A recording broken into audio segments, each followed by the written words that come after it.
Fanno Bargamaatiin Premier League England torbe 37ffaan kaleessa Liverpool mo'ameetiin jira tapha goolii walakkaan darzana irratti gale kanaan Aston Villaan goolii 4-2 Liverpool injifate.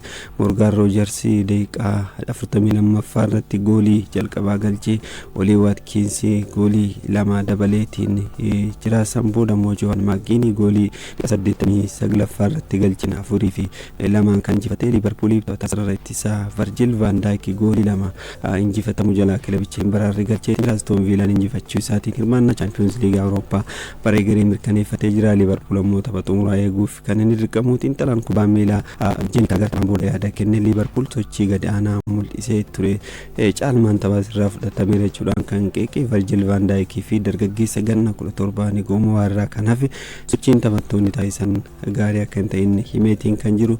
Boruutti fufuudhaan taphoonni ni taphatamu. Manchester United Nottingham Forest waliin guyyaa sa'aatii 8 irraa eegaluun kan taphatamu. Manchester hirmaannaa Champions League argateera. Nottingham Forest turmaata liigichaa mirkaneeffateetiin kan jiru.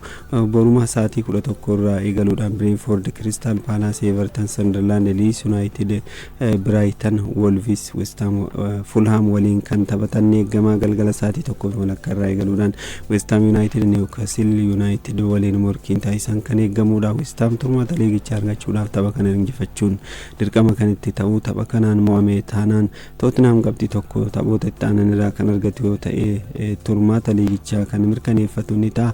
Wiixata Arsenaal Burnley waliin kan taphatu tapha eegamudha. Arsenaal shaampiyoonummaadhaaf dhiyaateetiin kan inni jiru. Kanaan alatti garaagarummaa Manchester City waliin qabus gara qabxii 5tti bal'isuudhaaf kan inni morkatu. Manchester Cityin kiibxatammoo Bournemouth waliin kan taphatu ni eegama. Manchester Citynis shaampiyoonummaadhaaf morkataatiin kan inni jiru. Tapha kanaan Manchester Cityin mo'amee taanaan Arsenaal durseetiin waggoota 22 booda shaampiyoonii liigichaa ta'uu isaa kan inni mirkaneeffatu. Michael Carrick Manchester United waliin waliigaltee isaa mallatteessuudhaaf haasaatiin kan jiru.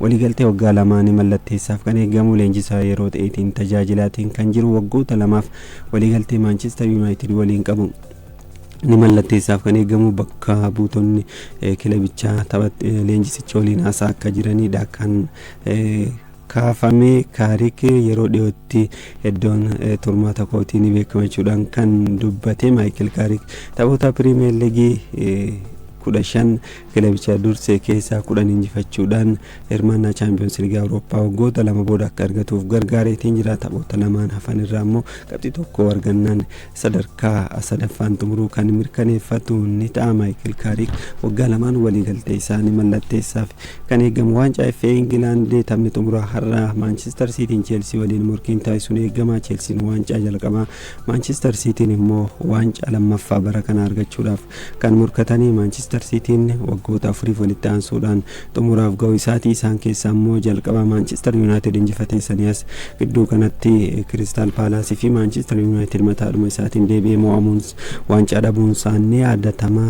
Manchester Cityin FA'dhaan bara kana kan mo'amu yoo ta'e yeroo sadaffaa walitti aansuun mo'amuudhaan seenaa Chelsean kana dura hojjate yookaan immoo riikardii gadaanaa FA'dhaan Chelsean kana dura taphoota 3 walitti aansuun waancaa dhabuun galmeessu ni ta'a. Manchester Cityin mo'amee waancaa kan dhabu yoo ta'e Chelsean immoo hirmaannaa liigii Awurooppaa karaa qaxxaamuraatiin argachuudhaaf carraasni qaba. Manchester Cityin erga Champions League Awurooppaatiin Real Madridin dorgommiin ala ta'ee taphoota 11 darban hin mo'amne. Chelsean immoo taphoota 11 keessaa 8tiin mo'amee 2 qofa kan inni injifatee ga'umsa walii faallaa irratti kan argamanii. Sararri ittisaa Chelsea salphamatti goolii kan keessummeessu. Sararri fuulduraa Manchester City ammoo salphamatti goolii kan galchuu qormaata kan akkamiin darbaniin kan eegamudha. Ta'us Chelsean bara kana carraan inni waltajjii Awurooppaatti deebi'uuf qabu yoo jiraate tapha kana injifachuu qofa waan ta'eef morkii jabaa taasisaaf kan eegamu Manchester Cityin waancaa sadiif morkachaatiin jira ammallee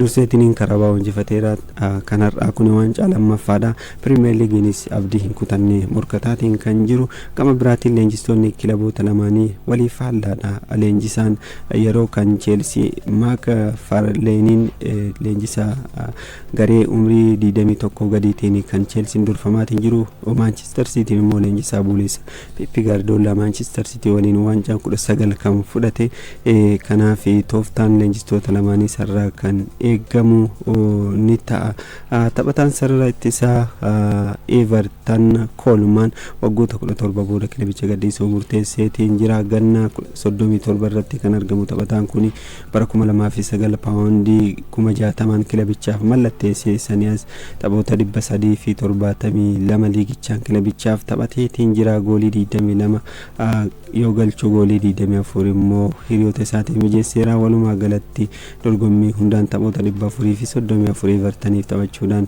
riikardii taphataa qabuudha tapha xumura torbee 38ffaa booda akka kilabicha gadhiisuu fi gaggeessaan taasifamuufis ibsameetiin kan jiru taphataan Bournemouth Mark Senesinis bara kana kilabicha gadhiisa jedhameetiin jira lammiin Arjentiinaa kun umrii 29 irratti argama sababa waliigalteen isaa bara kana xumuruuf kan gadhiisu Bournemouth waliigaltee dabalataa gaafatus taphatichi tole hin jenne turtii waggaa 4 booda kilabicha akka gadhiisu beeksiseetiin jira taphoota jajjaboo lamatu nu hafa jedhee taphataan kun isa injifanneetiin kilabichi akka waltajjii Awurooppaa argatuuf ni gargaara jedheetiin jira taphataa kana Chelsea Tottenham Barcelona fi Juventus kilaboota isa waliin maqaan ka'aatiin jiranidha Serie A torbee 37ffaadhaan harratamoonni boru taphoonni ni taphatamu darbii Roomaan Laasiyoo waliin hirmaannaa Champions League Awurooppaa argachuudhaaf kan morkatu tapha eegamuudha kanaan alatti kilaboonni akka Juventus Champions League Awurooppaa hirmaachuu mirkaneeffachuu isaaniitiif kan morkatan Juventus Fiorentina waliin kan taphatu Comunis hirmaannaa Champions League Awurooppaa argachuudhaaf kan morkatu ta'us sadarkaa jaffaarratti kan inni argamu kilaboonni isa dursaatiin jiran kan mo'aman taanaan carraa kana argachuudhaaf kilaba carraa qabuudha Inter Milan immoo durseetiin shaampiyoonii liigichaa ta'eetiin kan jiru Naapoliin tapha kana booda isa hafu Pisa kilaba liigicha keessaa gadi bu'ee waliin kan inni taphatu kan injifannaan durseetiin hirmaannaa Champions League Awurooppaa argachuu isaa kan mirkaneeffatu ni ta'a La Liga Spain torbee 37ffaan taphoonni ni taphatamu taphoonni hunduu boru kan taphatamanii sa'aatii wal fakkaataa 12 irraa eegaluudhaan ta'us taphni Barcelona fi Real Betis sa'aatii 4 fi daqiiqaa 15 irraa eegaluudhaan halkan kan taphatamu torbee kana Real Madrid Sevilla Villarreal Rayo Vallecano Real Sociedad Valencia Atletico Madrid Girona Athletic Bilbao Celta Vigo waliin kan taphatanii Bundesliga Germany torbeen xumuraas kan taphatamu Bundesliga Germany keessaa waggoota 16 kan dabarse Manuel Neuer immoo waliigaltee isaa waggaa tokkoon Bayern Munichiif dabaleetiin jira waggoota 16ffaa kilabicha waliin kan turu ta'u marsaa 24ffaa kaleessa Itoophiyaan meetira 10,000 meedaaliyaa naasaa argatteetiin jirti Asaffuu Abrahaa Itoophiyaarraa atileetii hirmaatteedha sadarkaa sadaffaan xumuruudhaan meedaaliyaa naasaa kan argamsiifte har'as dorgommiileen hedduun ni gaggeeffamaa fi kan eegamu isaan keessaa suksuka kiiloomeetira 20 dhiiraa fi dubaraan morkiin taasifamuun eegama kanaan alatti meetira 1,500 gulaalliidhaan dhiiraa fi dubaraanis dorgommiin kan dorgomamu ta'a gareen biyyaalessaa Itoophiyaa umrii 17 gadi waancaa Afrikaa Morokkoon qopheessitu irratti hirmaachaatiin kan jiru har'a tapha ramaddii lammaffaa Morokkoo waliin morkiin taasisuun eegama garichi tapha jalqabaa Ijiptii waliin taphachuudhaan goolii malee kan xumure har'a Morokkoo waliin taphataniif qophii ta'uu isaas taphattootaa fi leenjisaan kilabichaas OBN itti himaniiti kan jiranii ramaddii kanarraa Ijiptii immoo Tuuniziyaa waliin morkiin taasistuu tapha eegamu biraatti CB Premier League Itoophiyaa torbee 32ffaan kaleessa Bahar Dar Dirree Dhawaa akkasuma baankiin daldalaa Shaggar injifataniitiin jiranii baankiin daldalaa goolii 2-1 Shaggar injifatee Addis Gidee fi Naatnaayil Daani'el baankiidhaaf goolii 2 galchaniiru Biniyaam Fiqiruu goolii Shaggar mo'amurra hin baraarin taphataa galcheedha Finfinneetti taphatameen Bahar Dar goolii 2-0dhaan Dirree Dhawaa kan kan injifatee Fitsum Fitaalau fi akkasuma Antenaa Tafarraa goolii Bahar Daar galchaniiru. Maqalee Sabaa Indartaan Madiin Itoophiyaa waliin taphachuudhaan goolii tokko qixaan kan xumuranii Madiin goolii Abdul Ganii galcheen dursaa qabate. Birhaanuu Addaamuu Maqalee Sabaa Indartaaf goolii qixxeessituu galchee tokko qixaan kan xumuranii har'a Hawaasaan Arbaa Minci waliin Finfinneetti kan taphatu. Adaamaan Faasil Walwaaloon Itiyoo Elektiriik waliin Adaamaatti morkiin taasisan. Hanni eegama